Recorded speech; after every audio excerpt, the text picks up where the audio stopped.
Layne Staley would be one of the greatest voices to come out of the 90s alternative rock scene.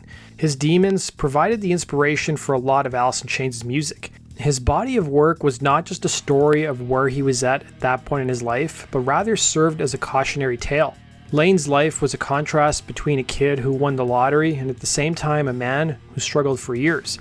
Today, let's talk about the life of Layne Staley. Born on August 22, 1967 in Bellevue, Washington, his parents would be Philip Blair and Nancy Elizabeth Staley. Layne would reside in the nearby town of Kirkland, and Layne's dad was a car salesman, and it would be 3 years later in 1970 his parents had their second child, his sister Elizabeth. Layne would admit to Rolling Stone that he had the music bug early on, with his earliest childhood memory being looking at the carousel above his crib when he was just a baby. It was in 1974 that his father divorced his mother, citing their relationship as being, and I quote, irretrievably broken.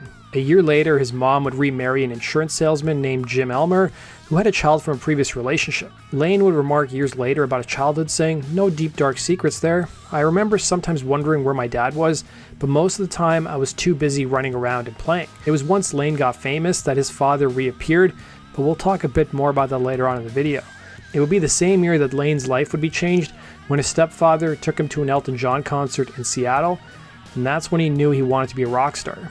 Layne soon started getting into other groups like Fleetwood Mac and Billy Joel, and by the 80s, Layne and his stepbrother Ken started getting into heavier acts like Ozzy Osbourne and the Scorpions and Van Halen. Layne would reveal to Rolling Stone, "I didn't know what I was going to play. I started playing the trumpet, then cornet, then drums. I'd listen to my favorite rock bands on headphones and try to imitate them. But when I was 15, I realized I was getting much better than when I started, so I decided I wanted to sing." Layne would credit one of his early bandmates as inspiring him to actually sing, but not in the way you might expect. In one of the bands Layne played in when he was younger, he was the drummer, and the frontman basically told him that he couldn't sing. Feeling upset, he soon sold his drum kit and went and bought a microphone and decided to become a singer. What's funny is even those close to him, including his own stepbrother, admitted that Layne wasn't a very good singer when he started. It was by his teen years that Layne started dabbling in drugs, and school soon took a back seat while music also took over. In high school, Layne would front his first band, a glam outfit named Sleaze, and it would be producer Tim Branham who worked with the group on their demo, and he would help Layne with the singing by teaching him some vocal exercises. Layne would make his first TV appearance in 1985 on a show about the Parents Music Resource Center, as you can see here. I play for a rock band called Sleaze, and I mean there's enough controversy on our name more or less than our songs. We've just signed with a local record company. I don't feel there's anything objectionable about any of our songs, but I don't feel anyone else has the right to rate our songs. I mean, I'm the only one that has the right to rate, my album. You don't have it. It was in 1986 Layne would appear in a locally distributed movie called Father Rock with his band Sleaze. It was by the mid to late 80s Layne was working at a place called the Music Bank, where bands could basically rent rehearsal spaces, and they would sometimes crash there too. Also present at the Music Bank were drugs, which Layne indulged in. Daryl Vernon, who crashed at the Music Bank, would recall to author David DeSola in the book Alice in Chains: The Untold Story. Back then he was very against heroin, but they were doing just about everything else. Layne's drug use by this point was alarming to his bandmates, and they would confront him about it because it was soon affecting the group's live performances. By 1987, Sleaze had changed their name to Alice in Chains, kind of like Guns N' Roses, and were playing a show in Tacoma, and in the audience that night was a young Jerry Cantrell. Cantrell's band Diamond Lie had just broken up, and he was now in an outfit called Gypsy Rose with bassist Mike Starr, but they would both be kicked out of the group for not having good enough equipment. It was later in 1987 Cantrell was at a party where he met Layne for the first time. Cantrell would recall meeting Layne to Rolling Stone saying he had a big smile on his face and he was sitting with two gorgeous women. Cantrell, who was homeless at the time, had moved out of his parents' house, and Layne graciously offered Cantrell a place to stay. It wasn't long after that Alice in Chains broke up, and Layne drifted into another project called 40 Years of Hate. Jerry knew he had to be in a band with Layne, remarking to Rolling Stone, "I knew that voice was the guy I wanted to be playing with. It sounded like it came out of a 350-pound biker rather than skinny little Layne. I considered his voice to be my voice." In the meantime, Jerry and Mike joined up with drummer Sean Kinney, wanting to form a new band with Layne fronting it. But at the time, Layne didn't want to commit full-time, So the trio soon devised a plan to get Layne to become their permanent frontman. So we're like, how do we get him to quit his other side projects or whatever? And we were like, well, let's just start trying out singers in his room that I'm living in, cold-blooded, you know. But you know, he couldn't really argue with it either. He wasn't really mad about it, but he was kind of a little irked, I think. But we put an ad like in the the Rocket, the local music mag or whatever, where you know, band looking for blah blah blah, must have equipment. So we had a couple of days where we had just had a parade of idiots coming into the room that were just horrible. One guy was like a male stripper. He was like bright red hair, and he had like the spandex and like the handkerchiefs all the way down to his feet, like a kind of a trying to be a knockoff David Lee Roth, but just horrible. Couldn't sing worth a shit. Tried a couple of guys out, and he was like the last one. And Layne was working working the desk, so these guys would walk through, and then he'd get to hear through the wall us kind of trying to play with him. And after that last dude, the male stripper guy, he came down and he's like, "All right, I'm in. All right, I can't let you guys be playing with these guys, man." You know, and we're like, we weren't really serious, man. We just wanted to get you pissed off enough to join. He's like, well, you got me. Okay, I'm in. So he quit all his other bands, and that's how we started. Initially calling themselves Jerry's old band name Diamond Lie, they would finally use their moniker Alice in Chains. By 1988, the band would record a demo in a treehouse that was simply called the Treehouse Tapes. By 1989, the band was starting to get airplay on local Seattle station KISW, and it was by the later part of the year Soundgarden and Mother Love Bone managers Kelly Curtis and Susan Silver negotiated a deal with Columbia Records for Alice. It was around this time, or in 1988, that Layne would meet one of the most important women in his life, his girlfriend, Demery. The pair would have a very tumultuous relationship over the next half a decade or so. Virtually everyone passed on the opportunity to produce Alice in Chains' first record, since a lot of producers wanted to go with bands who sounded more like Guns N' Roses. But there would be a producer named David Jordan who had just come off the success of Jane's Addictions album Nothing Shocking and was working on their follow-up and was doing some work with Social Distortion. He jumped at the opportunity. It was after hearing the demo tape, he compared their sound to Black Sabbath. Released in August of 1990, Facelift would only go on to sell about 40,000 copies by the following spring. The album was considered a failure, but that was about to change. MTV was about to break the band when they added Man in the Box to their Buzzbin program. Facelift became the first grunge album to go gold. Soon enough, Alice's popularity exploded in their hometown and on the road. The band started getting recognized at truck stops across America, and they would be hounded for autographs once they returned home. It was back in Seattle that people started flooding radio station KISW with calls to play the band. But to those close to Layne, he hated the attention that fame brought with it. Kathleen Austin, Demery's mother, would tell David DeSola, Layne hated the fame. He couldn't go to a cash machine without it being written up. The Rocket would say, seen at the ATM outside 7-Eleven on such and such at 3 a.m., Layne Staley. The next time he'd go to that machine, there'd be people hiding in the bushes. He hated it. Layne would even recall to Rolling Stone just how intrusive people could be, saying, when someone's excited about what you do, you've got to give them the respect and be grateful, but when they run and pull a clump of dreadlocks out of your head and your scalp is bleeding, then you should kick the shit out of them. It was around 1990 or 1991 Layne and Demery got engaged and plans were made for a wedding, but it was soon called off. It was over the next several years they would have a very tumultuous relationship. With Facelift finally taking off, the band got an opening slot for Van Halen in the summer of 1991 until early 1992. While it's not clear when Layne started using heroin for the first time, it's thought it happened sometime during this tour. Some would point the finger at Demery for introducing Layne to the drug. Producer David Jordan would visit the band on the road, with him recalling, Layne did coke and drank a lot, so I don't know if he was drunk or whatever, but he wasn't the same. Meanwhile, Layne's father Phil was said to have been an addict when Layne was a kid and soon left the family, and it was when Phil saw a cover of a magazine with his son on it that he tried to re-enter his life. Screaming Trees frontman Mark Lanigan would chronicle in one of his books how he did drugs with Layne and his dad. It puts the lyric in Junkhead, "New friend turned me on to an old favorite" in a much different light after learning about Layne's dad. There's also references to Layne's father in the song Hate to Feel on Dirt. It was in the fall of 1991 that the band returned to the studio between their tour with Van Halen, meeting up with Pearl Jam producer Rick Parashar to record their first EP titled Sap. Parashar was said to be the person who really helped Layne and Jerry hone their trademark harmonies. While Parashar was no nonsense in the studio, according to those who worked on SAP, Layne would lock himself in the bathroom for long periods of time, indicating that he was using by the time SAP was being recorded, and his bandmates knew, but they would try to keep it quiet. Layne's friend Ron Holt, who had his own addiction issues, would tell DeSola, "There's something that happens when you're an addict where it becomes bad and you want to stop. And you do want to stop. Even if you stay realistic about it and you accept it, you say, I'm going to stop, my record label wants me to stop. You draw a line in the sand, but you break it, and then you do it again, and you do it repeatedly. You do it so many times that at a certain point in your head, you go, I can't even f***ing promise myself.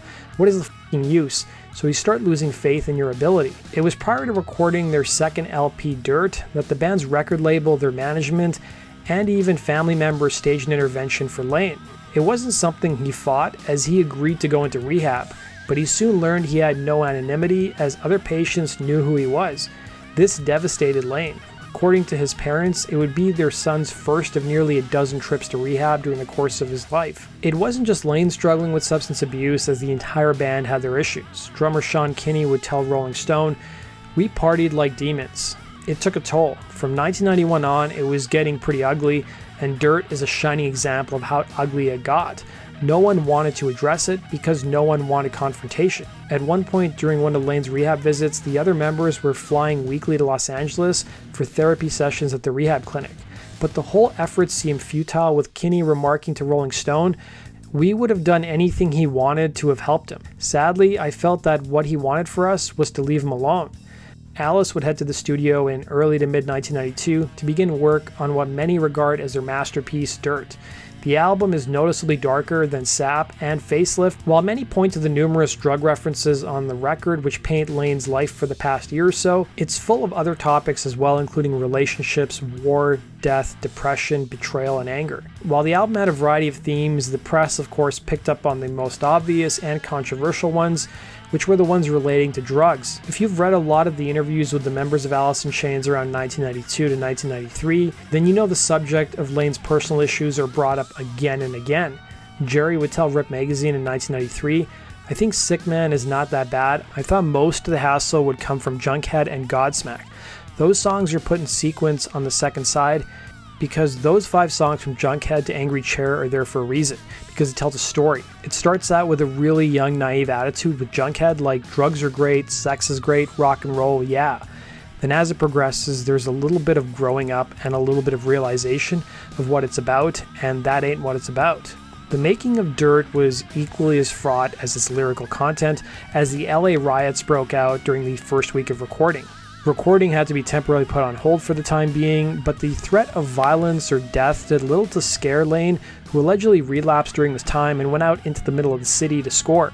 His relapse was blamed in part due to the addiction specialist he was working with at the time named Bob Timmons. Timmons was said to be notorious for running his mouth in the press about who he was working with and around town as well, and at one point he claimed to have been working with some high-profile musicians from Seattle, including Layne. Despite the personal problems and Jordan once confronting Layne about his drug use impacting the recording of the album, the band still managed to finish Dirt. Released in September of 1992 during the peak of grunge, the album would debut at number 6 on the charts and move over 4 million copies. Alice soon hit the road touring alongside Grunt Truck, Screaming Trees, and Ozzy. The band would even employ a security guard to keep a close eye on Layne during the tour to ensure he didn't relapse. It was by early 1993 Alice would undergo their first lineup change. Bassist Mike Starr would be fired from the band following a gig in Brazil. His firing would be the result of interpersonal issues and his escalating drug use. The band soon enlisted Ozzy bassist Mike Inez, but according to Randy Bureau, who was one of the band's guitar and bass techs, he would tell DeSola, Layne and Starr were buddies. Layne was never the same after Starr left. He knew Starr had to leave on a business level, but on a personal level, I think it really f***ed him up. Alice would return stateside in the spring of '93 for some additional dates and join the traveling tour known as Lollapalooza. Layne was doing his best to stay clean, having his own bus, equipped with a recording studio, and a security guard to keep watch. But according to Bureau, it was during the tour that Layne once again relapsed. Nick Pollock, one of Layne's friends from his early days, would visit him during the Lollapalooza tour, telling DeSola, "We went on his bus and he showed us a bunch of his artwork, which was very dark and introspective at the time, and in some cases kind of odd. I think he was in a pretty dark place," adding that he was dealing with the weight of his musical career and everything that was going on with that. He would also go on to claim there was some stuff from his past going on as well. 1993 would be the final year Alice would do any type of major touring, but they wouldn't know it themselves. By September of 93, the band entered a studio to record a handful of songs for their second EP titled Jar of Flies, which came out in January of 94. Jar of Flies would become the first EP in history to top the album charts. The band would plan a summer tour with Metallica and was planning on playing the 25th anniversary of Woodstock, but things soon fell apart. Layne showed up high to a rehearsal one day, and the band members got into a fight and vowed to never play with each other again, effectively breaking up the band for nearly half a year. Drummer Sean Kinney would remark to Rolling Stone, "Nobody was being honest with each other back then. If we'd kept going, there was a good chance we would have self-destructed on the road, and we definitely didn't want that to happen in public." It was during their time apart Layne drifted into another project called Mad Season, which was made up of Mike McCready of Pearl Jam, Barrett Martin of Screaming Trees, and bassist John Baker Saunders. I've actually done a whole video on the history of Mad Season, the link is down below. Mad Season was made up of sober musicians, and they thought that working with Layne could help him sort out his life, but sadly it didn't. Mad Season's lone album, 1995's Above, was a huge success, going gold. It was during his time away from Alice, Layne asked his old bandmate and friend Johnny Bacolis to move in with him as he was desperate to straighten out his life. Bacolis agreed to be Layne's roommate, and this was around 1994, but he was conflicted and felt powerless. Layne basically had two rules for him: don't talk to him about getting clean, and don't play Alice in Chains music. Bacolis would spend nearly a year living with Layne, but by the spring of 1995, he had to move out. He would tell DeSola, "To me, it got to a point where it was just too depressing. Too much." Layne's mother only reinforced Bacolis' decision, telling him, and I quote, "You know, you're not helping him, you're enabling him." Alice in Chains would end up regrouping in early 1995, and they would end up releasing their last studio record with Layne, which was simply self-titled. The band once again were in no shape to tour, but they would give a major interview to Rolling Stone in early 1996 to promote the record.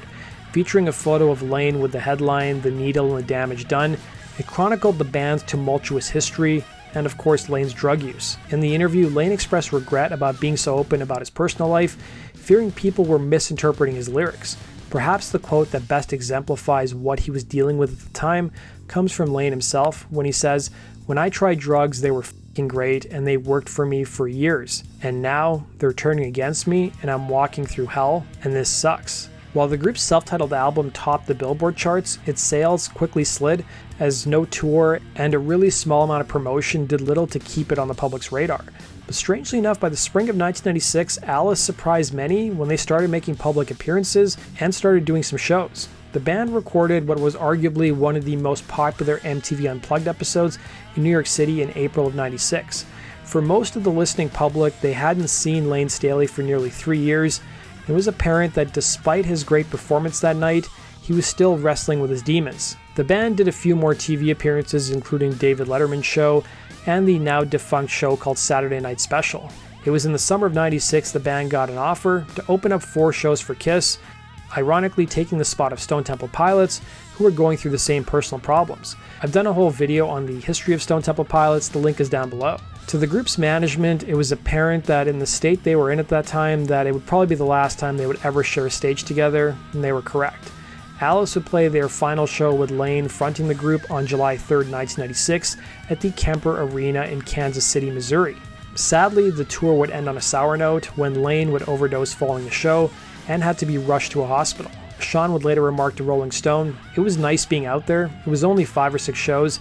And by the end of the shows, the last one, it was cops, ambulances, and get on the plane, hide the drugs. The same was going on." Then a few months later, in October of 96, Layne suffered a devastating blow when his girlfriend and ex-fiancée, Demery, would pass away after years of drug abuse. While they were no longer together, Layne would allude to her in that 1996 Rolling Stone interview, blaming rock and roll for the relationship deteriorating. To those close to Layne, Demery's death was really the beginning of the end and the final nail in the coffin. Mark Lanegan would tell Rolling Stone he never recovered from Demery's death. After that, I don't think he wanted to go on. It was the following year in 1997 that Layne purchased what would be the final property of his life, a condo in the University District of Seattle for $262,000. The property would be bought by the LaRusta Trust, a company that was used to keep Layne's name off any public records and give him some privacy. Layne rarely answered the door or the phone, and he would sometimes be spotted around town. But according to those close to him, most of his days were spent doing his artwork, watching TV, playing video games, or simply nodding off on drugs. Producer Toby Wright would set up a home recording studio for Layne. There would be one rare public appearance in 1997 when all the members of Alice in Chains showed up for the Grammy Awards. It seemed like by 1998 Alice was done, even though there was no official confirmation. Jerry released his first solo record, Boggy Depot, in March, but then by the summer there were reports that the band was back in the studio working on a handful of new songs. I've done a whole video on those sessions, the link is down below. Brian Karlstrom, who was working with producer David Jordan during those sessions, would recall to DeSola, Layne showed up at the studio and I didn't recognize him. He looked like an 80-year-old man. He didn't have any teeth. I was shocked to say the least. The two resulting songs from the session would be Died and Get Born Again. Both songs we put out as part of the Nothing Safe box set. Died would be written about Layne's ex-fiancée Demery, while Get Born Again was Layne's criticism of organized religion. They would be the last songs Layne would record with Alice in Chains. It was around this time in late 1998 that songwriter and producer Matt Serletic and Rage Against the Machine guitarist Tom Morello were putting together a band to record a cover of the Pink Floyd song Another Brick in the Wall for the horror sci-fi film The Faculty. The project was called Class of '99. The band would be made up of Jane's Addiction's rhythm section, which was made up of drummer Stephen Perkins and bassist Martin Lonobo. At the suggestion of Tom Morello, they would ask Layne to sing on the song, which he agreed to do. Serletic would set up a studio session for Layne, which was supposed to begin at 9 p.m., but he would end up showing up at 1 in the morning. Serletic would be shocked by Layne's appearance, and it was following the session, Serletic got on the phone with Don Einer, the head of Sony Records, telling him that they needed to get Layne help. Serletic would recall Einer's response, telling DeSola, "We've tried, we have. We put him on the corporate jet several times to rehab." It was in the late 90s that rumors swirled about Layne and his health. One rumor MTV reported was that Staley was missing one of his fingers, prompting a response from the band's management to dispel the rumors. Even Jerry, during the promotion for Boggy Depot, was getting annoyed at the constant questions about the future of Alice in Chains and where Layne Staley was.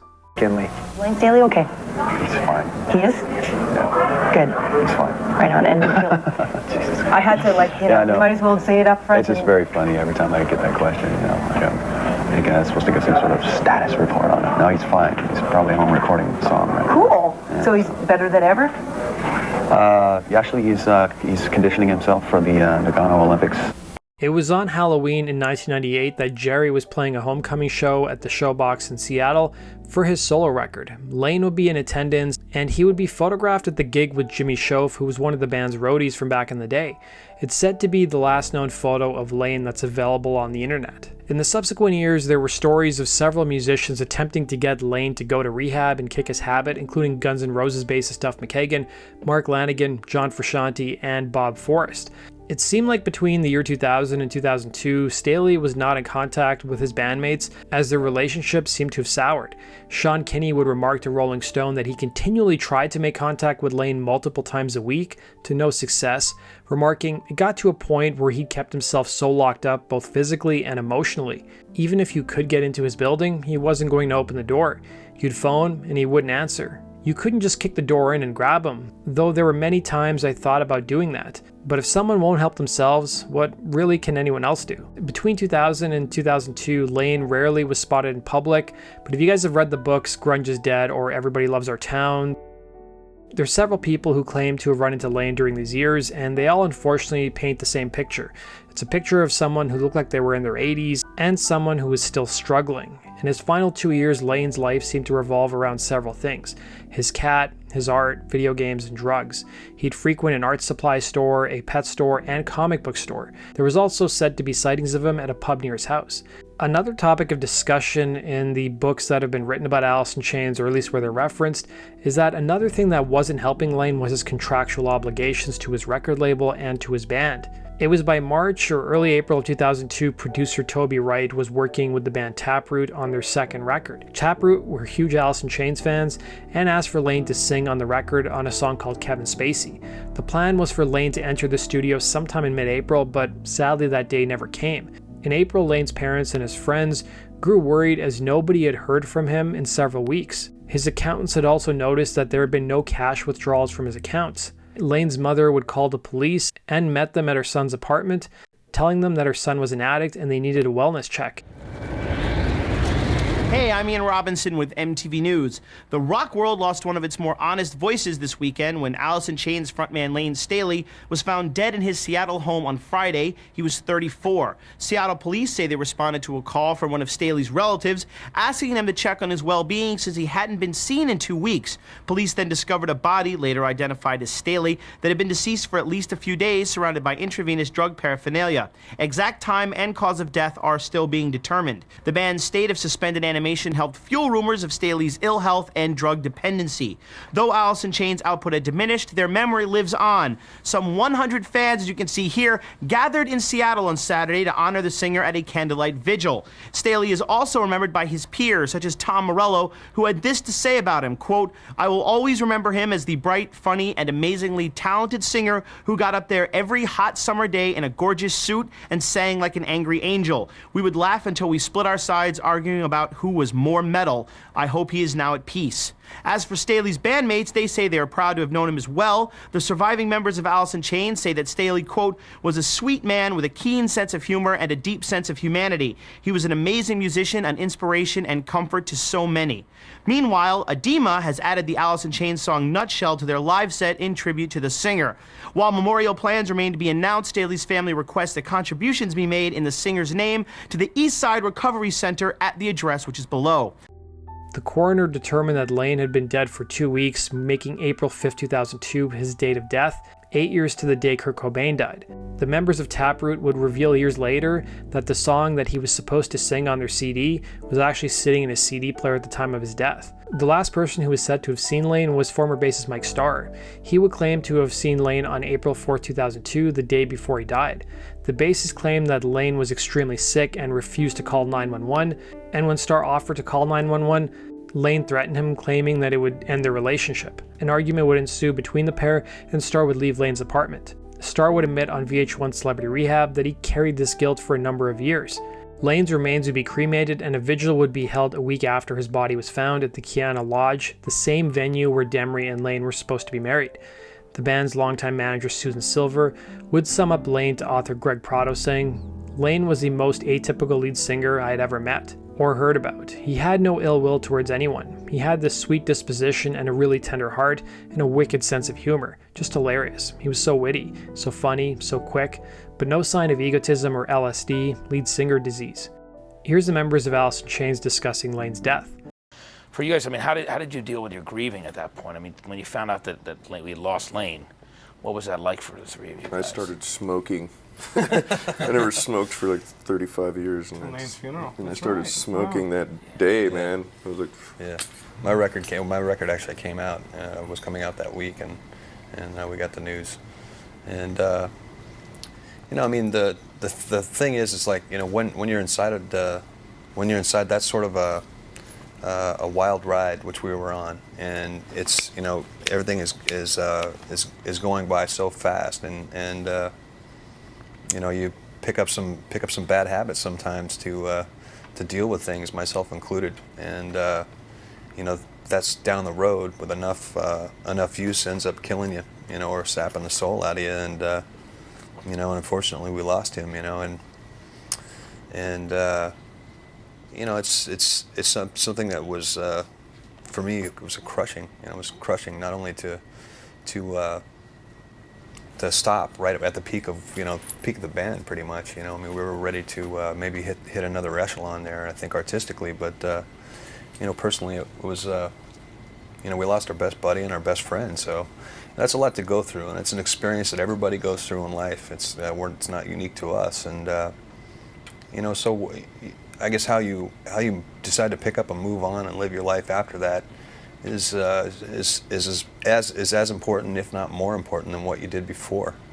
The band would return in 2006 with new frontman William Duvall, and the band has released several subsequent records since and continue to have a good amount of success. The band's first album without Layne would be 2009's Black Gives Way to Blue, whose title track would end up paying tribute to Layne. I think this is a good way to end the video. When the record was finished, my then 9-year-old daughter Lily asked me, "Mama, what does Black Gives Way to Blue mean?" I suggested we call her Uncle Jerry and ask him. Jerry ever so patiently explained to Lily that sometimes there are very dark and challenging times in life, and it may seem like things will never get better. But if you stay strong and keep moving forward and look out on the horizon, you'll start to see a little point of light way out there, and slowly the black would give way to blue. He told her things would start to feel better, and for her to hold on to hope and keep moving forward toward that light.